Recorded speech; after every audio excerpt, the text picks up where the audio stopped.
नमस्कार दोस्तों, 15 नवंबर आ गई है। कई जगहों पे टेम्परेचर काफ़ी तेज़ी से गिर रहा है, जैसे मध्य प्रदेश और उत्तर प्रदेश के जो पूर्वी रीजन है, तो यहाँ पे जो है टेम्परेचर बहुत तेज़ी से गिर रहा है। शीतलहर स्थिति जो है वो आ गई है, लेकिन कड़ाके की सर्दी का भी इंतज़ार है। वो तब तब होता है देखो, जब पहाड़ों में बर्फ़ गिरती है। देखिए, बर्फ़ गिरी है 4 नवंबर को, लेकिन कुछ ज़्यादा ज़्यादा नहीं गिरी है। निचले पहाड़ों में बर्फ़ नहीं गिरी थी, केवल ऊंचाई वाले पहाड़ों में गिरी है। तो जब पहाड़ों में बर्फ़ गिरती है तो वहाँ से जो हवाएं चल के आती हैं वो शुष्क होती है, साफ़ होती है और ठंडी होती है। शुष्क इसलिए होती है क्योंकि यहाँ पे देखो कोई भी सी वगैरह नहीं मौजूद है। इधर पाकिस्तान, अफ़गानिस्तान, यहाँ पे कोई सी नहीं है, कोई भी मतलब नमी का स्रोत नहीं है, पानी का स्रोत यहाँ पे नहीं है, कोई भी ज़्यादा बड़ी नदी, लेक कुछ नहीं है। तो इसलिए यहाँ पे हवाएं जो आती है वो साफ़ और शुष्क होती हैं। तो इसलिए मौसम साफ़ और शुष्क बना हुआ है उत्तर पश्चिम हवाओं के आने की वजह से। और ठंडक जो है वो हवा में बनी है। कोहरा कोहरा सुबह के समय कोहरा धुंध हल्का फुल्का छा सकता है, लेकिन वो घना कोहरा अभी नहीं छाएगा, क्योंकि घना कोहरा तब छाएगा जब नमी होगी, और नमी है नहीं यहाँ पे। तो यहाँ पे इस तरह की ठंडक बनी हुई है। और आईएमडी या इंडियन मेट्रोलॉजिकल डिपार्टमेंट की तरफ से जो डेटा है उसमें महाराष्ट्र का विदर्भ और मराठवाड़ा में भी अब शीतलहर की चेतावनियाँ जो जारी की गई है। और मध्य प्रदेश के पूर्वी और पश्चिमी मध्य प्रदेश दोनों के लिए शीतलहर की चेतावनी है। इधर उत्तर प्रदेश का पूर्वी पश्चिम में भी शीतलहर की चेतावनी है, और छत्तीसगढ़ में भी शीतलहर की चेतावनी है, उड़ीसा में भी, और पूर्वी राजस्थान में भी जो है शीतलहर की चेतावनी आने वाले 3 दिनों तक है। तो यहाँ पे इस तरह की ठंडक बनी है, और कड़ाके की सर्दी और पहाड़ों में बर्फबारी का भी इंतजार बना हुआ है। ऐसा लग रहा है कि नवंबर के लास्ट तक हो सकता है, वो नवंबर के लास्ट तक और दिसंबर के स्टार्टिंग में हो सकती है। इसकी मैं अपडेट आपको करूँगा, क्योंकि लोगों को इंतजार है, जो टूरिस्ट लोग हैं उनको इंतजार है कब पहाड़ों में बर्फबारी हो, और वहाँ के लोगों को भी इंतजार है कि पहाड़ों में बर्फबारी हो। तो बर्फ़ की भी बहुत ज़रूरत है। और एक जो मौसमी सिस्टम अभी बन रहा है बंगाल की खाड़ी में, अभी एक साइक्लोनिक सर्कुलेशन देखो यहाँ पहले से ही बना हुआ है। तो इसके हटने के बाद जब ये चला जाएगा आगे, तो एक और आएगा, वो 20-21 तारीख को आएगा, और तमिलनाडु केरल में बारिश बढ़ा देगा। हालांकि श्रीलंका में उससे ज़्यादा बारिश होगी। तो आइए देख लेते हैं अगले 24 घंटों में समग्र भारत में मौसम कैसा रहेगा। इन सभी मौसमी सिस्टम के प्रभाव से अगले 24 घंटे यानी 16 नवंबर को समग्र भारत में कैसा मौसम रहेगा। तो 16 नवंबर को आप देखिए, 16 नवंबर को यहाँ पे देखिए गिलगित बाल्टिस्तान, मुजफ्फराबाद, लद्दाख, जम्मू कश्मीर, हिमाचल, उत्तराखंड, पंजाब, हरियाणा, दिल्ली, पश्चिमी उत्तर प्रदेश, पूर्वी उत्तर प्रदेश साफ और शुष्क रहेंगे। पश्चिमी उत्तर प्रदेश, पूर्वी उत्तर प्रदेश में ठंडक रहेगी। दिल्ली के भी कई जगहों पे, दिल्ली, रोहतक, पानीपत, सोनीपत, इन जगहों पे, कई जगहों पे 10 डिग्री सेल्सियस से नीचे आ गए हैं। 10 डिग्री सेल्सियस से 10 डिग्री सेल्सियस। और सेम स्थिति मध्य प्रदेश में कई जगहों तो 9-8 डिग्री सेल्सियस यहाँ पे आ गया है। तो यहाँ पे शीतलहर की भी चेतावनी है। मतलब यहाँ पे सामान्य से 6 डिग्री सेल्सियस कई जगहों पे कम जा सकता है। तो यहाँ सीवियर कोल्ड वेव भी यहाँ कहीं कहीं हो सकती है मध्य प्रदेश में। और छत्तीसगढ़ में भी ये सेम स्थिति रहेगी। शीतलहर के साथ कहीं कहीं भीषण शीतलहर की संभावना है। और पूर्वी राजस्थान में भी साफ और शुष्क मौसम के बीच शीतलहर की संभावना है। दिन को मौसम अच्छा हो जाएगा, क्योंकि क्लियर है मौसम, धूप कड़ाके की होती है, तो दिन को मौसम सुहाना हो जाता है। सेम स्थिति गुजरात में और बिहार में भी साफ और शुष्क मौसम, कोई वेदर एक्टिविटी नहीं होगी। इधर गंगे पश्चिम बंगाल, पूर्वोत्तर भारत में मुख्यतः साफ और शुष्क मौसम रहेगा। इधर सिक्किम में भी साफ और शुष्क मौसम रहेगा। नीचे की तरफ चले तो यहाँ पे देखो जो बारिश है वो तमिलनाडु और केरला में बढ़ती हुई नज़र आ रही है। लेकिन तमिलनाडु के तटों पे कल 16 नवंबर को आप बढ़ती हुई बारिश देखोगे।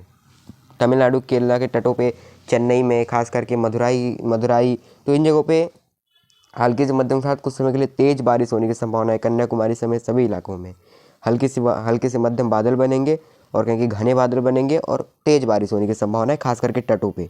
तो तटों पे जो मछुआरे भाई वो फिशिंग करने ना जाए, क्योंकि समुद्र में ऊंची ऊंची लहरें उठ सकती हैं। और इधर केरला में भी हल्की बौछारें पड़ सकती हैं। बाकी आंध्र प्रदेश का रायलसीमा भी साफ और शुष्क रहेगा, ठंडक रहेगी यहाँ पे। लेकिन आंध्र प्रदेश के रायलसीमा के निचले रीजन में हो सकती है, ये मैंने तटों का बता दिया। तटों में मतलब साफ और शुष्क रहेगा, थोड़ी ठंडक रहेगी, लेकिन रायलसीमा के निचले इलाकों में हल्की वर्षा हो सकती है। कर्नाटका भी साफ और शुष्क रहेगा, लेकिन कर्नाटका के निचले रीजन में हल्की वर्षा होने की संभावना है। और महाराष्ट्र का जो विदर्भ और मराठवाड़ा रीजन है, यहाँ पे शीतलहर हो सकती है। तटों पे भी शीतलहर की संभावना है, लेकिन यहाँ टेम्परेचर गिरेंगे, लेकिन ज़्यादा मतलब शीतलहर की जो कूल वेव की चेतावनी है वो केवल हमें विदर्भ और मराठवाड़ा में दिया हुआ है। लेकिन ठंडक जो है वो तटों पे भी रहेगी। सेम स्थिति कोंकण, गोवा और इधर महाराष्ट्र के तटों से लेकर के केरला के तट तक, केरला के तट पे बौछारें पड़ सकती है गोवा के तट तक, ठीक है। तो अब ये बात कर लेते हैं 17 और 18 नवंबर को क्या कुछ गतिविधियाँ होंगी। 17 नवंबर को आप देखोगे कि यहाँ पे जो पश्चिमी हवाएं वो थोड़ा सा बिहार के ऊपर कमज़ोर पड़ेंगी, क्योंकि बिहार से बंगाल की खाड़ी से नमी वाली हवा आएगी, तो यहाँ कोहरा भी छा सकता है कई जगहों पे सुबह के समय पे। उत्तर प्रदेश के पूर्वी रीजन तक देखिए मतलब हवाएं जो है पहुँच रही हैं, और थोड़ी सी पश्चिमी हवा मतलब उसको कमज़ोर कर रही है, आगे नहीं आने दे रही है पूर्वी जो पश्चिमी हवाएं हैं।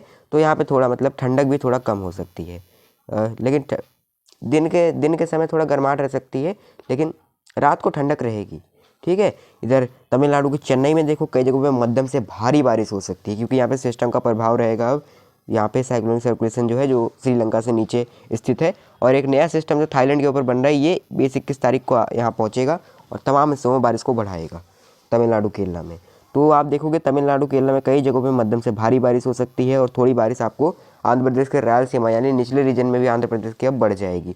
कई जगहों पर भारी बारिश होने की संभावनाएं बनेंगी यहाँ पे, तो बादल बन सकते हैं, मध्यम से भारी बारिश हो सकती है।